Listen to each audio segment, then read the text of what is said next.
हे दोस्तों, बिस्बो में आपका बहुत बहुत स्वागत है। अच्छा भाइयों, याद है वो इंजन की गहरी लयदार आवाज, वो जो पूरी गली को बता देती थी कि कोई दमदार आदमी अपनी बुलेट पर आ रहा है। जी हाँ, बुलेट, लंबे सफर का साथी जिस पर बाइकर्स आंख मूंद कर भरोसा करते हैं। एक ऐसा भरोसा जो उनको पहाड़ों की चोटियों तक भी ले जाता है। दोस्तों, इसका पागलपन इतना गहरा था कि कुछ लोग तो इसका इंजन भी गैर कानूनी तरीके से बदलवा देते थे ताकि उनकी बुलेट पटाखे की तरह गरजे। लेकिन क्या आप जानते हैं कि साल 2000 में आयशर ग्रुप यानी रॉयल एनफील्ड कंपनी के मालिक इस घाटे में डूबी बुलेट को बंद करने वाले थे। दोस्तों, बता दें कि 50 सालों में 3 मालिकों ने इसे चलाने की कोशिश की थी।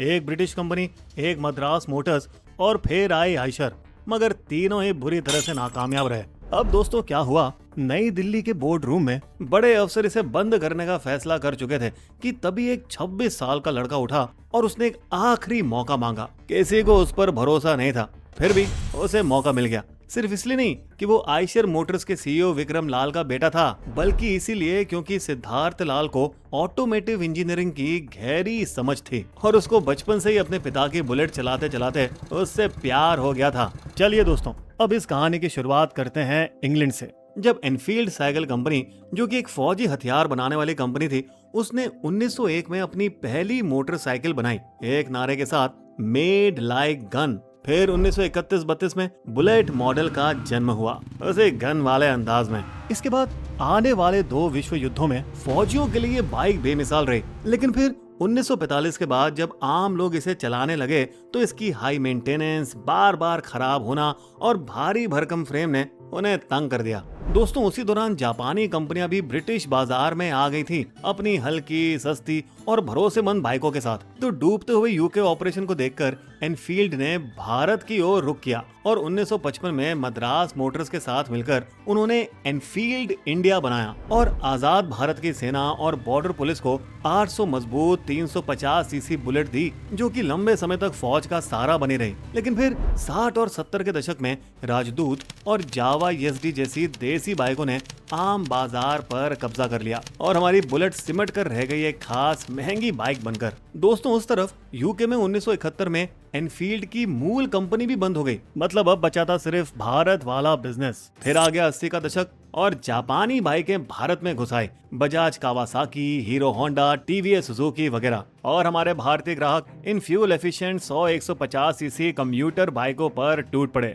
और एनफील्ड की बिक्री फिर गड्ढे में चली गई। इससे बचने के लिए एनफील्ड इंडिया ने 1990 में आयशर ग्रुप के साथ हाथ मिलाया और उन्होंने अपनी 26% हिस्सेदारी बेच दी। दोस्तों, बता दें, आयशर उस समय ट्रैक्टर और कमर्शियल गाड़ियां बनाती थी और उन्होंने रॉयल एनफील्ड में निवेश भी सिर्फ इसीलिए किया ताकि वे इनकी बेकार पड़ी फैक्ट्री का इस्तेमाल कर सकें। अब 1994 तक आयशर ने पूरी कंपनी खरीद ली थी और उन्होंने इसका नाम रखा रॉयल एनफील्ड मोटर्स लिमिटेड और दोबारा इस ब्रांड को जिंदा करने की कोशिश की, मगर इसका नतीजा कुछ भी नहीं निकला। उनके पास 6000 बाइकें बनाने की क्षमता थी, लेकिन वे महीने में महज 2000 बाइकें ही निकाल पा रहे थे। मतलब हम कह सकते हैं कि अगले 6 साल तक फैक्ट्री 1/3 क्षमता पर ही चलती रही। फिर आखिरकार बोर्ड ने फैसला ले लिया, रॉयल एनफील्ड बंद किया जा रहा था और इस ब्रांड की मौत और जिंदगी के बीच खड़ा था हमारे ये 26 साल के सिद्धार्थ लाल। दोस्तों, जैसा हमने आपको बताया, सिद्धार्थ एक ऑटोमेटिव इंजीनियर था जो आयशर में ट्रैक्टर और मैपिंग जैसे छोटे डिवीजन संभालता था। तो अब बुलेट की कमान मिलते ही उसने सबसे पहले एक रॉयल एनफील्ड बाइक उठाई और महीनों तक उसे पूरे देश में घुमाया। वो ढाबों पर रुका, पेट्रोल पंपों पर रुका, मैकेनिक की दुकानें, मतलब जहां भी राइडर्स मिले उसने वहां रुककर उनसे पूछा कि उन्होंने बुलेट खरीदना क्यों छोड़ दिया। और इसके जवाब में जो उसने सुना वो किसी भी प्रोडक्ट मैनेजर को शर्मिंदा कर देगा। दोस्तों, सीईओ के बेटे को तो और भी ज्यादा। उसे पता लगा कि डीलरशिप तक पहुंचते पहुंचते बाइकें अंदर से टूटी हुई आती थी, जो कि ग्राहकों को सवारी शुरू करने के बाद पता चलता था। कई कस्टमर के कास्ट आयरन इंजन से तेल लीक हो रहा था क्योंकि इंजन उस जमाने के हिसाब से काफी पिछड़ा हुआ था। साथ ही बाइकों का किक स्टार्ट इतना घटिया था कि राइडर्स बेचारे हर बार बाइक को स्टार्ट करते समय खुद को चोटिल कर लेते थे। इन शॉर्ट, कस्टमर्स पहले साल मैकेनिक के पास जितना समय बिताते थे उतना तो उन्होंने कभी सपने में भी नहीं सोचा था। साथ ही उनका बुलेट स्टोर्स में जाना भी किसी तजुर्बे से कम नहीं था, जहां स्टाफ ऐसे पेश आता था जैसे ग्राहक पर कोई एहसान कर रहा हो। अब सिद्धार्थ के सामने इन खामियों को ठीक करने की चुनौती थी,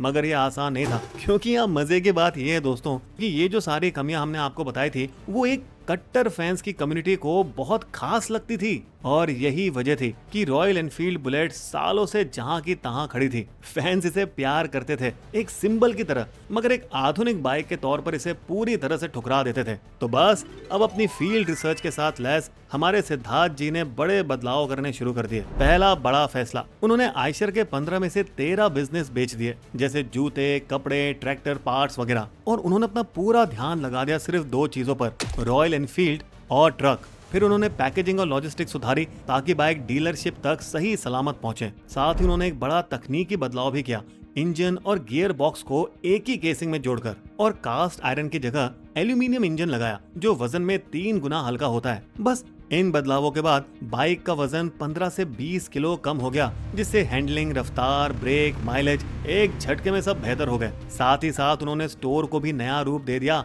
रेट्रो दमदार टाइप का, मतलब ऐसा बना दिया कि जहां लोग रुक रुक कर देखे बिना रह ना सकें। फिर उन्होंने सभी कर्मचारियों को एक रोड ट्रिप पर भेज दिया ताकि वो राइडर से मिलें और उन्हें समझें, जिससे उनकी भावना पूरी कंपनी तक पहुंच जाए। मगर दोस्तों, इतनी सारी मेहनत के बावजूद भी 2005 तक बिक्री सिर्फ 25,000 बाइक सालाना थी, जिसकी वजह थी बजाज पल्सर, जो कि उस समय कॉलेज के लड़कों और ऑफिस वालों का एक नया सपना बन चुकी थी। और इस तरफ आयशर को फायदे में आने के लिए बेचनी थी 1 लाख बाइक सालाना। तो हमारे सिद्धार्थ जी ने शुरू किया राइडर्स मेनिया, एक 3 दिन का बाइक और म्यूजिकल फेस्टिवल जहां हजारों राइडर जुटते थे, जिससे उनके ग्राहक एक ट्राइब बन गए। ये दोस्तों बिल्कुल वैसा ही था जैसे अमन गुप्ता ने अपने ऑडियो ब्रांड बोट के साथ किया था। हाँ, मगर एनफील्ड ने बोट जैसा बिल्कुल सेम रास्ता नहीं अपनाया, बल्कि उसने अपनी अपील एकदम भारी माचो पर्सनैलिटी के लोगों के साथ बनाई। पर्दे के पीछे सिद्धार्थ सप्लाई चेन पर काम कर रहे थे, फैक्ट्री की क्वालिटी सुधार रहे थे, जिससे लोगों का बाइक रखना अब धीरे धीरे कम तकलीफ देह होता जा रहा था। इसके बाद जिंदगी न मिलेगी दोबारा और जब तक है जान जैसी बड़ी हिंदी फिल्मों में बुलेट फीचर होने लगी, जिससे इनकी एक ऑर्गेनिक फॉलोइंग खड़ी हो गई।